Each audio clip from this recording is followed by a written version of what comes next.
हाँ जी, क्या हाल चाल, बढ़िया सब। अब यहाँ पे देखो, मेरे हाथ में एक हाथ में है यहाँ पे सल्फ्यूरिक एसिड कंसंट्रेटेड, जो बहुत ज्यादा पावरफुल होता है, जिस चीज पे डालते हैं उसको जला देता है एकदम। और यहाँ पे है सुतली बम।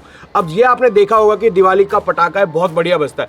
अब ये अगर मैं आपको अंदर से दिखाऊं तो देखो ऐसा होता है। अब आपको देख के याद आ गया होगा, क्योंकि पैकिंग अलग अलग होती है बट अंदर से लगभग सारे सेम ही होते हैं। अब हमें ये देखना है कि अगर इस एसिड को पटाखे के ऊपर डाल दिया जाए तो क्या रिएक्शन हमें मिलने वाला है। अगर मैं इसको इसके ऊपर डाल दूं तो हम क्या करेंगे, डायरेक्ट नहीं डालेंगे क्योंकि खतरा हो सकता है। सबसे पहले हम इसका फ्यूज निकालेंगे, फ्यूज के ऊपर डालेंगे और तब देखते क्या होता है। तो सबसे पहले एसिड की पावर दिखाने के लिए यहाँ पे तो मैं एक नैपकिन का यूज करूँ।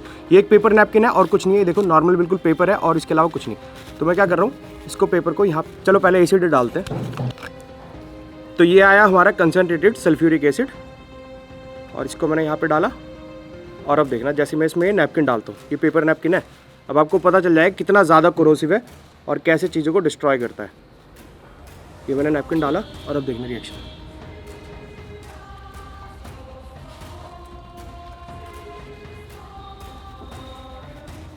और डाल दी मैंने नैपकिन।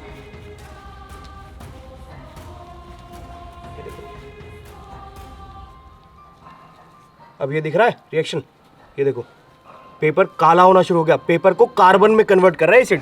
पूरा पेपर जो है गलने लगा है, सड़ने लगा है। देखो यहाँ पे फ्यूम भी आ रहे हैं, ये देखो धुआं आ रहा है ना हल्का हल्का। तो अब देख रहे हो पेपर का क्या हाल हुआ है। यहाँ पे पूरा पेपर देखो ये रहा, कार्बन में कन्वर्ट होना शुरू हो गया। तो इतना ज्यादा खतरनाक होता है सल्फ्यूरिक एसिड। अब हम आते हैं अपने पटाखे के ऊपर। अब पटाखे आपने बेसिकली ये देखेंगे, एक ही पतले वाले आते हैं जिन्हें हम बिजली बम बोलते हैं, एक ये आते हैं और एक यहाँ पे ये आते हैं, ये जिन्हें हम नाजी सुतली कुछ भी बोल सकते हैं, ये आते हैं। अब हम क्या करेंगे, यहाँ पे इन सब में क्या होता है, कोई भी पटाखा हो ना तो पटाखों के अंदर क्या होता है, पटाखे के अंदर तीन चीज़ होती है। फ्यूल होता है और जैसे पोटेशियम नाइट्रेट हो गया, एक ऑक्सीडाइजर हो गया। मतलब फ्यूल होगा, एक ऑक्सीडाइजर होगा जो उसको ऑक्सीजन देगा जलने के लिए, और एक कलर के लिए डाल दिया, जैसे बेरियम डाल देते हैं ग्रीन कलर के लिए, या फिर कोई और सा कलर डाल दिया, एल्यूमिनियम डाल दिया वाइट के लिए, मैग्नीशियम डाल दिया ताकि बहुत ब्राइट हो। तो ऐसे मेटल भी डाले जाते हैं ताकि उसमें कलर वगैरह आ सके। और सल्फर, कार्बन, इन सब चीज़ों का यूज़ होता है। अब इसके अंदर पोटेशियम नाइट्रेट है, ये हमें पक्का पता है क्योंकि यहाँ पे भी लिख रहा होगा। यहाँ पे लिखा है ना कंपोजिशन क्या है, अप्रोक्सीमेट है। पोटेशियम नाइट्रेट है, बेरियम है, जैसे मैं आपको बता रहा था बेरियम यूज होता है, सल्फर है, एल्यूमिनियम है। तो ये तीन चीज़ें दी हुई हैं। पोटेशियम नाइट्रेट यहाँ पे दिया हुआ है, तो पोटेशियम नाइट्रेट इसमें सबसे ज़्यादा है। पोटेशियम नाइट्रेट में जब सल्फ्यूरिक एसिड को मिलाएंगे तो हमें रिएक्शन क्या मिलेगी, नाइट्रिक एसिड फॉर्म होगा और फ्यूम्स निकलेंगे थोड़े थोड़े। अब देखते हैं वो कैसे रिएक्शन है।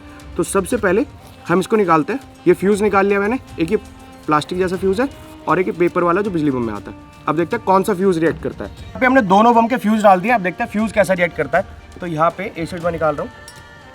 ये वीडियो सिर्फ और सिर्फ मनोरंजन के लिए है। जो भी इसमें दिखाया जाता है पूरी सावधानी के साथ किया जाता है, तो उसको दोहराने की कोशिश बिल्कुल ना करें। तो इसमें एसिड आ गया और अभी देखो ये मैंने डाला यहाँ पे ड्रॉप बाय ड्रॉप। प्लास्टिक वाले फ्यूज पे कुछ नहीं हो रहा, अभी पेपर वाले पे देखते हैं। तो अभी देखो एसिड डाल लिया। एसिड डालने से यहाँ पे क्या हो रहा है, एसिड डालने से इसका कलर तो निकला है फ्यूज का, बट कोई भी रिएक्शन यहाँ पे नहीं हो रहा है। ये हमें समझ में आ गया कि पेपर वाले से भी कुछ नहीं हो रहा। ये देखो पेपर वाले का भी कोई रिएक्शन नहीं है, ना ही इसका कोई रिएक्शन है, सिर्फ कलर निकल रहा है। ये देखो, और इसको डिकम्पोज इसने करना शुरू कर दिया। ये देखो ब्लैक कलर का होने लगा फ्यूज, ये देख रहे हो, रेड से हल्का हल्का ब्लैक हो रहा है यहाँ पे, तो इसका कोरोजन हो रहा है।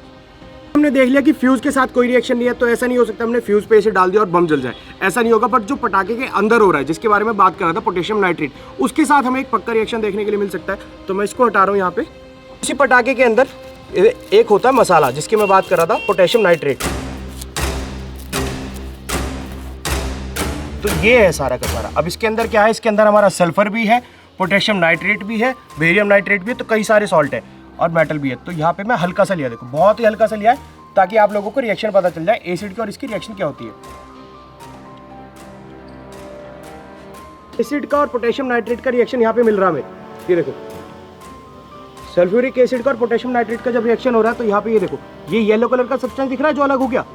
ये येलो कलर जो दिख रहा है ना आपको, ये सल्फर बाहर आ चुका है यहाँ पे, और नाइट्रिक एसिड भी बनेगा देखो। और इस बार हमने क्या किया, जो सॉल्ट था ना, इसमें कुछ एक्स्ट्रा सॉल्ट ऐड कर दिया, जो मैं आपको बताने नहीं वाला, सीक्रेट इंग्रेडिएंट है वो हमारे मसालों का। तो हमने कुछ ऐसा सॉल्ट ऐड किया है, ऑक्सीडाइजर ऐड किया है, ताकि इसका रिएक्शन बहुत फास्ट हो जाए। और अब देखना रिएक्शन आपको कैसा मिलता है।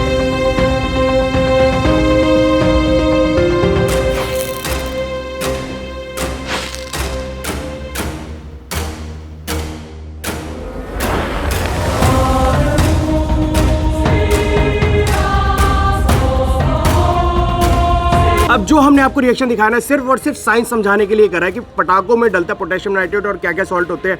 सल्फ्यूरिक एसिड एक एसिड है, और जब एसिड और ये मिलते हैं तो क्या रिएक्शन होता है। ये सिर्फ एजुकेशन के लिए था, घर पे ट्राई बिल्कुल भी मत कर लेना, सच बता रहा हूँ, बिल्कुल भी मत कर लेना, बहुत ज़्यादा रिस्की हो जाता है। इसी चक्कर में कि जो मैंने बाद में बनाया था ना, उसका मैंने राज नहीं बताया कि उसके अंदर क्या डाला है। तो घर पे ट्राई मत करो, बस वीडियो देखो और एजुकेशन के लिए सीखो कि एसिड डालने से क्या क्या रिएक्शन हमें मिल सकता है। और अगर वीडियो में मजा आ रहा है, कुछ नया सीखने के लिए मिला तो वीडियो को लाइक जरूर से कर देना, और चैनल को कर लो सब्सक्राइब, और एजुकेशन को अपनी बढ़ाते रहो। हम मिलेंगे दोबारा नई वीडियो में कुछ नया करते हुए, तब तक के लिए जोर से बोलो जय श्री राम।